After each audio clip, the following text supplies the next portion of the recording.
This is how you cross over from Israel to Gaza, and right now we're in no man's land. Prime Minister, do you now regret when once asked what your favourite joke was, you replied, Nick Clegg? And Deputy Prime Minister, what do you think of that? Mr. Trump, why should you be president? What makes you fit for the role? Is it just one big ego trip? Thank you very much. People aren't sure they can trust what you say. You say things and then it turns out that they're not quite what you said. My name's Andy Bell and I've been a journalist for over 30 years. In this podcast series, How Did We Get Here?, I aim to provide context and background to a big story in the news. And in this edition, the death of the black man George Floyd in police custody in Minneapolis has provoked anger on both sides of the Atlantic. Demonstrations have engulfed cities here and in the US, and some of them have turned violent. So are people in the UK angry for the same reasons as they are in America? Do they feel any progress has been made here? And do they have any faith that our system, education, economy, the law, can deliver a better future? I've been speaking to Sayce Holmes-Lewis, sportsman, coach, activist. His foundation, Mentivity, seeks to give young black people a way forward that conventional education may not deliver. His thoughts are forthright, and to some, they may sound provocative. Sayce Holmes-Lewis, thanks very much for joining me for this edition of How Did We Get Here? I just want to ask you, first of all, do you remember where you first heard about what had happened with George Floyd? Yeah, thanks for having me. I heard about it on Instagram. So the video was floating around on Instagram quite heavily, but I avoided it because I didn't want to witness another black man being murdered at the hands of police. And it's been well documented. We've seen countless incidents with the police in America where black men and women have been killed at the hands of police. So I had to avoid it initially for my mental health because it's quite demoralizing and it's just totally disrespectful to have someone's murder being floated around on the internet and for people to view it. So I kind of stayed away initially, but I felt an obligation to. Sorry, I was just going to say, all the same, it obviously became a massive issue. I mean, were you surprised at how it kind of took hold of the imagination on this side of the Atlantic? I'm not surprised because it's something that we've experienced, not so overtly in terms of having it filmed, being killed at the hands of police, but we've lost many Black Britons in police custody, and it's something that's been ongoing, and there's been no justice around it, and only one person's been prosecuted in over 1,700 cases. So it's something which resonates with us because it alludes to our experiences as Black Britons, but also as part of the African diaspora. We've been under attack and for years, and this is something that it was going to get to a point where it's going to be a watershed moment, and I think George Floyd was that watershed moment because of the way that he was killed, which was so slow, painful, and just it was barbaric. I just want to pick up on something you said there, which was that you've been under attack. For a lot of people, that will sound like a very strong, almost emotive statement about what has been happening, and people coming from a different experience would find that difficult to accept. Just explain your use of that phrase for me. Yeah, I mean, I'm not sure why people would find it difficult to accept, but it's something which has been well documented. We can go through all the names, across in the USA and here in terms of who's been killed. Joy Gardner, Smiley culture here. We can think about so many. Kevin Clark, just the other day, he had mental health issues but died in police custody, only 35. This is something that's been ongoing, and the fact of the matter is that we've been at Black Death cells, unfortunately, and this is what's been going around. And I haven't seen a white person murdered at the hands of police and it being circulated so freely. And that's something which I say we're under attack, and physically, emotionally, psychologically, we've been under attack in that respect. And this is reflective of a system of oppression and violence that we've been experiencing for countless years, and it's still happening today. So the demonstrations that have taken off in this country are not simply about solidarity with what's been happening in the US. No, it's not just about solidarity. It's about the Black British experience, about being oppressed in different facets of society. I mean, my experience of racism was happened to me at the age of 8. And before then, I didn't really understand what it was, and I didn't understand why I was being called the N-word and being called, certain things. And it was then when I quickly understood that there was a difference between me and other children. But this is something that we've had to experience, for years, for centuries. and a generational trauma. So it's just something which is, it's just something which isn't really understood until this point, where people now have to see. I'm sorry to push you on this, but what was the sort of experiences that, white people in your situation would not be, going through, that made you realise, hey, I'm kind of living a different sort of life here? Yeah, it started early, I think, in school, and just being called certain things and kind of monkey chants and just about my appearance, but also being chased by groups of white boys on more than one occasion in and around the Bermondsey area. And I grew up in South East London, not far from Millwall Football Club, and I was chased repeatedly by hordes of white young males. When was this, Sayce? This was when I was about 14, 15, so that was about 98. 98, so the late 90s, so quite late on. Yeah, I mean, but also in football, in the football realms, just the racism that I've experienced at the hands of other opponents, and being told, that I'm the N-word, I'm this and that, and I'm inferior, in different settings. And I think, again, it's not always so overt. It can be very covert and very clandestine. And I think that's the difference between racism here and the racism in the USA. It's more in your face in the USA, where here it's very kind of institutionalized, but it's also very covert. And when you do challenge somebody on it, they will deny it until they're blue in the face. And I think that's the problem that we have, and that we've had until this moment, where now we're having people speak out about our experience, and people are actually listening, because I think that due to COVID, which was a leveler, people were in the same situation, experiencing exactly the same thing for the first time in my lifetime, in my history. And I think that people now are starting to understand what it is to be black to some degree by listening to the experiences and what we're expressing as black British citizens. Because a lot of people, I think, who do not share your experience would say, well, I can see that in America there's real racism, but it's not really the same here in the UK. What would you say to them? I would say that's nonsense, because racism essentially and colonialism started from this country. So this is a system of oppression that's been, over centuries. And this is something that America has probably taken over to the USA through, the people that have gone there and refined it, to be honest, and refined racism to suit their objectives and their means. And for us to have the honest dialogue with white people in regards to racism is massively important, because you have to be honest and open and willing to learn and listen to other people's experiences. And that's what we're starting to see now. And it's only a start, but this is something that we've needed to do for many years. And because white people don't see it, they don't experience it, they think it doesn't exist. And then that, for me, is the ignorance which we have to challenge. And now that we're having the conversations, it's so kind of prevalent now in society that we have to continue on and keep speaking about this to try and make a change for the better.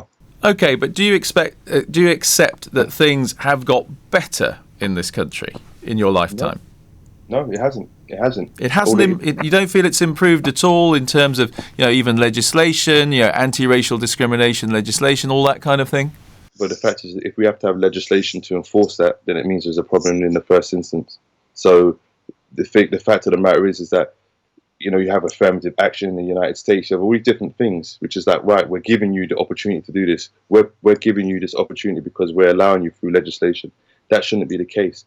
And the fact is that we've had to campaign for years. We talk about the civil rights movement. We talk about kind of self-determination through the Black Panther Party, who are widely labeled as a terrorist organization when they formed their organization based on our constitutional rights. And the fact of the matter is when we try to do to progress and do what we need to do for ourselves, it's always met by force. We look at the Tulsa race riots of the 20s, where American citizens were bombed by their own government because of the race riots. So what I'm trying to say is that we've tried to do this. We tried to speak to you guys, on an honest and level footing, and ask for our rights and ask for equality, but it's never been forthcoming. And I don't think that it's improved, because we're seeing now with the police kind of brutality we're seeing here, and the overzealous tactics of the police, the Met Police, and how they're disproportionately treating black British citizens, and how they're using force to essentially terrorize us. It shows you there's still a problem. We talk about unconscious bias, but it's not unconscious, it's conscious bias, because it's based on your stereotype and your perception. Okay, well, what about, are you saying that you don't believe that black people can make progress through the system as it is, in terms of the democratic system we have, in terms of being able to get elected, in terms of being able to bring about democratic change through peaceful means? Are you really saying you don't feel that you can make progress in that way? Not the kind of progress that we need. And I think it's very tokenistic. And also I think it's very naive to look at it that way, because this is a system of oppression that's built on years of racism. The empire was built on racism, on conquest and subjugation of black people and marginalized people across the world. And the fact of the matter is that we talk about reparations and how this would help our communities. We need to do things for ourselves in our own systems. We can't then align with a system that's oppressed us for so many centuries.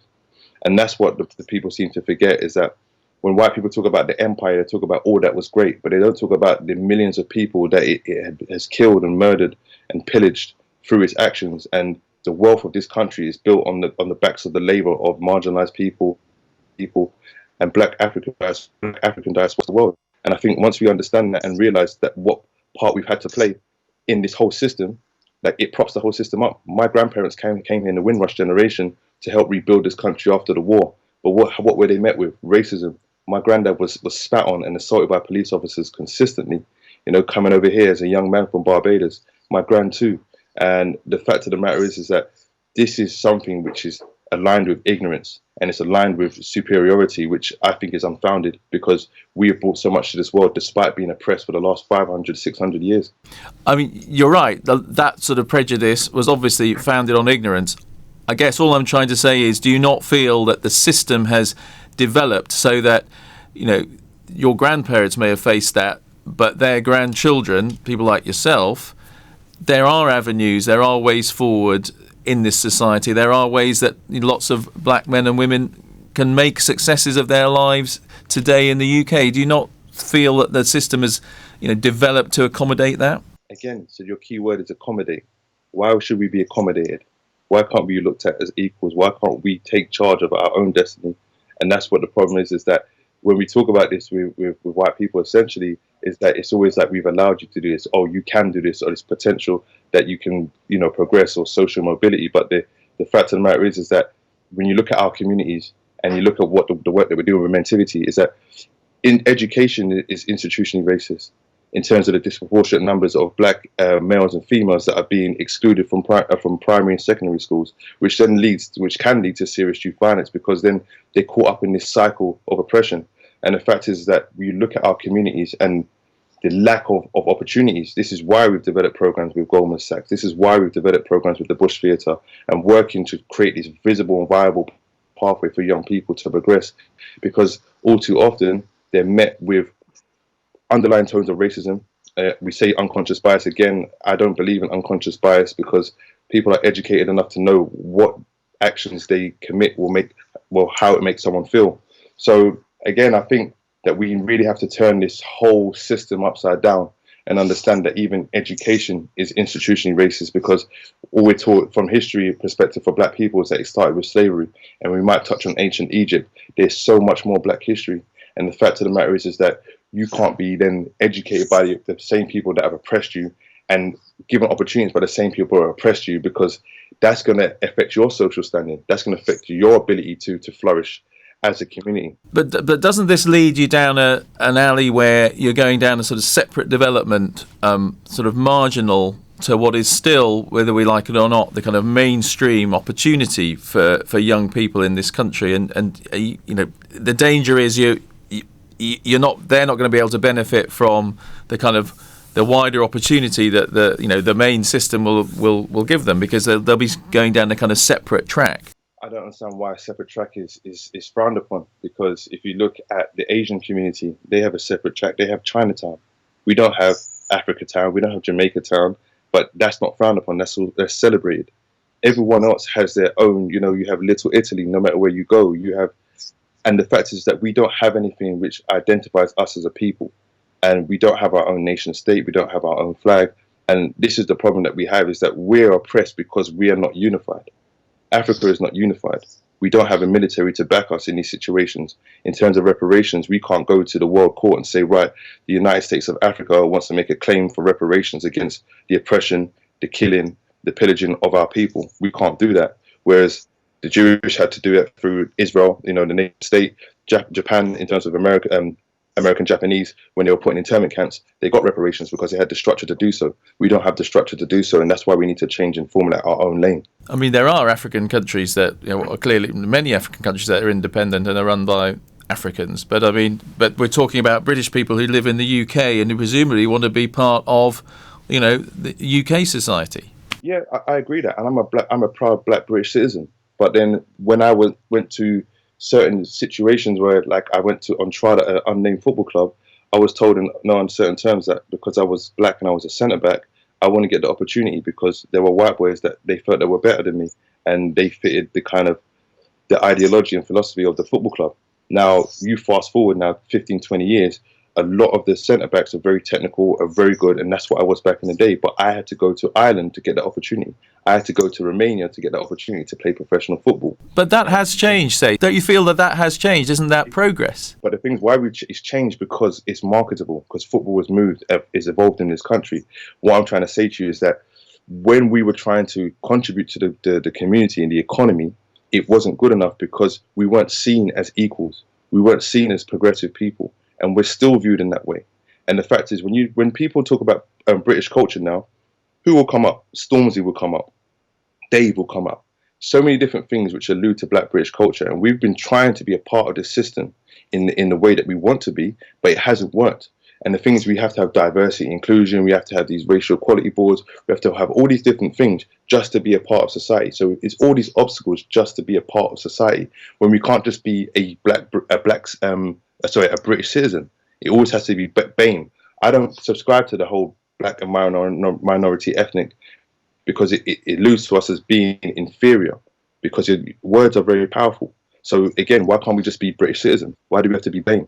It's all about labels and stereotypes. Well, I was going to say, you often get these kind of forms to fill out where you're supposed to tick what you would be. If you saw Black British, would you be happy ticking that, or would you rather just be British? To be honest, I would love to see that. Because when I was stopped by the police during lockdown for delivering food to families that lost members of their family to COVID, when I was stopped and searched and I went to identify myself on the form, there was no Black British.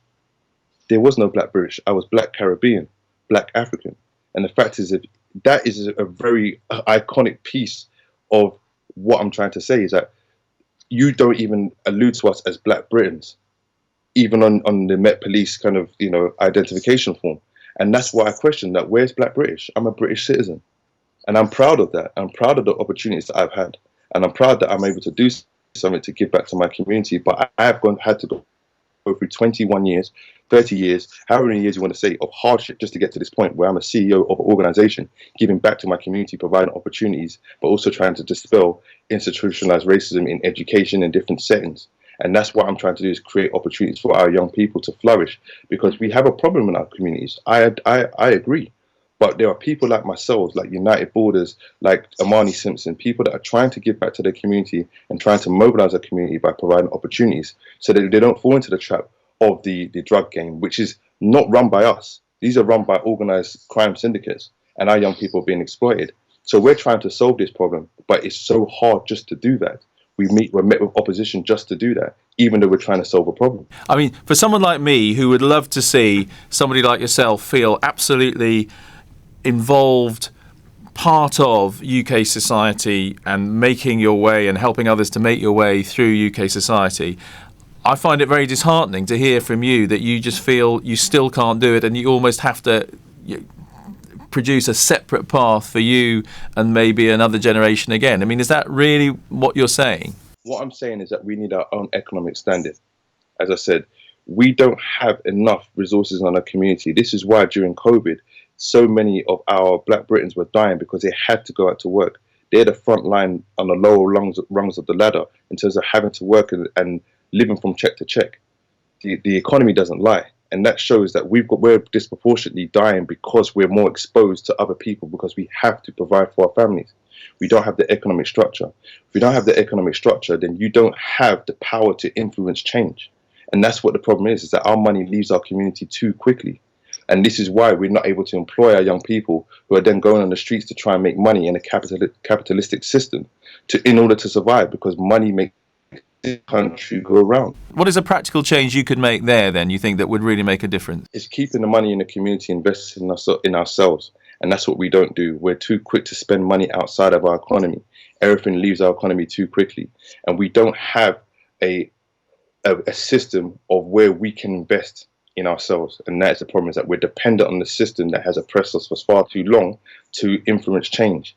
If change doesn't come from within, doesn't come from our community, then we're never going to see the kind of structural change that we need in order to flourish as a people, but also to stop these incidents of young people being exploited by organised crime syndicates. And that's what I'm trying to say. It's not saying we're separatists. I'm a black British citizen and I'm proud of that. But I have a dual heritage where I know that I'm Caribbean and I love my culture. And I'm in a great position because I can align myself with Jamaica, with Barbados, but also with Britain, which I'm hugely proud of. And I understand the opportunity that I have that many other people don't have across the world in order to flourish. And I'm trying to capitalize on that and have done for the last 21 years through my work and dedicating myself to the community. But not everyone is Sayce. Not everyone has the opportunity I have had. Some people cannot deal with what is happening in terms of the oppression and how they're viewed by society and the racist undertones they have to face in all walks of life. It's very, very difficult. Do you think, and a number of people have said this, that what has been happening with the George Floyd protests and over here as well, that this is some kind of watershed, that things will actually change more profoundly in terms of British society? Things will change because we're going to drive that as a black British community. We're going to drive that change. And again, with white people, we need to understand that we do need to work together, that there's only one race, it's the human race. And that if something happens to one of us, it can happen to all of us. But what I'm seeing now is that we're being treated in a way right now during lockdown, during COVID, during a pandemic, which racism is also a pandemic, it's also a virus, that we are being treated in less favourably and disrespectfully by the British government by the way of the Met Police. And again, I had a meeting with Sadiq Khan last Friday, Sophie Linden, the Deputy Mayor for Policing and Crime, regarding how we can initiate change. I've entered into dialogue with the Met Police regarding a change in their approach, but also training their officers in terms of cultural equity, conscious bias, and understanding what their actions do can create trauma for young people. You know, I've seen an incident of a upstanding black man in the community being CS gassed, assaulted by police officers because they felt that he had something in his hand. He didn't have anything in his hand. And I've seen videos being circulated so freely on the internet. I've been sent nearly 30 videos of black men and women being assaulted by police officers who are not going to be held accountable.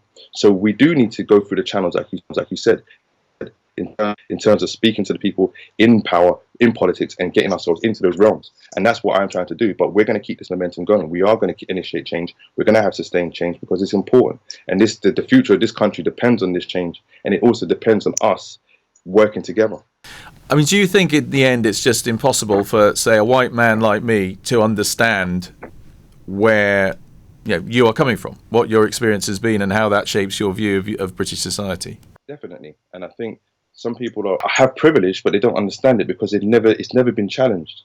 It's only when you face inequality yourself that then you will speak up on that inequality. So the fact is that you will never understand unless you're having real dialogue, but you're also witnessing what's actually happening and making yourselves kind of informed around what's happening to other people that are black, are British, are African, or whatever it may be, that live in and contribute to this country. So it is difficult for you to understand, but you need to have the difficult conversations. You need to have the honest dialogue and understand that what some people are going through and really trying to assist in that process of change. Sayce Holmes-Lewis, thank you very much indeed for talking to me for this edition of How Did We Get Here.